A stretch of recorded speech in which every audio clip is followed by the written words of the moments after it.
I think we all want to be seen. We all want to be understood. We want to be vulnerable. We want to be authentic. And we also want a sense of belonging. Yet gender norms for Tiger really obstruct that.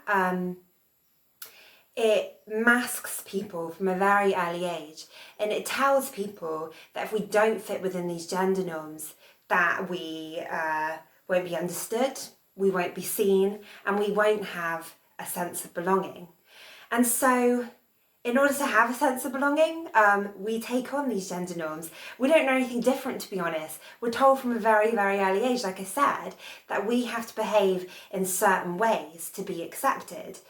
One of the first things that gets asked when we know about a baby being born, is whether it's going to be a boy or a girl. We automatically, as a culture, think within this binary that identity is just man or woman, boy, girl, and it's one of the most important things about us. And we pick up on that from a very early age. And that really, really has a huge impact on the person that we become. It creates preconceived notions about our personality, our interests, and this in turn can then shape us and fulfill some of those expectations. And that's partly to be seen and understood and acknowledged and validated. So some of the work that Tiger will do with young people, but we also do this with teachers, and I've done this activity myself, and I would encourage anyone to do this activity because it's about getting curious about ourselves and how gender norms have shaped us and had a huge influence.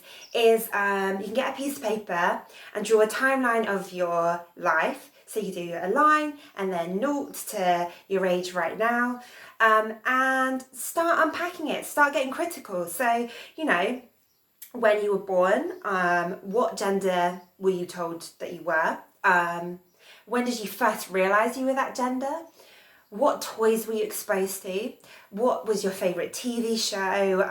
If you were a girl, did you have a brother? Was he treated differently by your parents or your grandparents?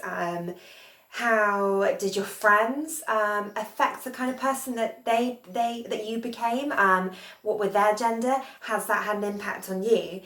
And actually becoming more critical like that and unpacking that can give us a sense of agency over identity, and it can help us work out how parts of ourselves has been opened up and parts of ourselves have been closed down, and how that potentially has limited us, and that will give us agency as we recognise that perhaps, there are parts of us that we would like to explore further, or perhaps we celebrate the parts of ourselves and we realise there are parts of ourselves that go against gender norms.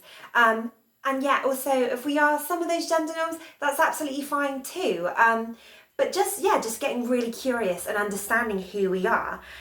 And if we do this and we see potentially how we use gender norms to engage with others. So how often when we look at someone or meet someone for the first time, do we automatically go within that binary and see them as, right, man or woman? How does that affect then how you talk to them? Does it affect how you talk to them?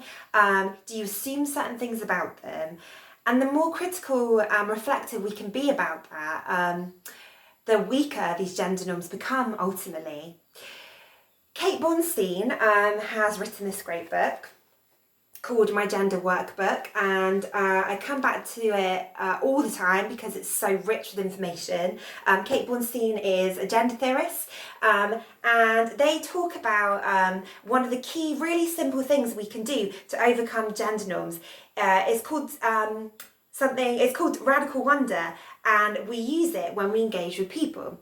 So, radical wonder is, we look at someone with great wonder in our mind. We know there are limitless possibilities to this person's identities, desires, and powers, and we allow ourselves to be curious and respectful. If at any point in our wonder we find ourselves becoming judgmental, we search to understand the binary rule that's hooked us. So, I think that could be, I try and do this as much as I can. It's a really interesting way to engage with people. Instead of placing judgments and preconceived notions about them, just look at them and see what gets presented to us. What do they show us about themselves, and use that as information about that person rather than these gender norms, which are unhelpful and close down the way we engage and interact with people, and they close down and affect us.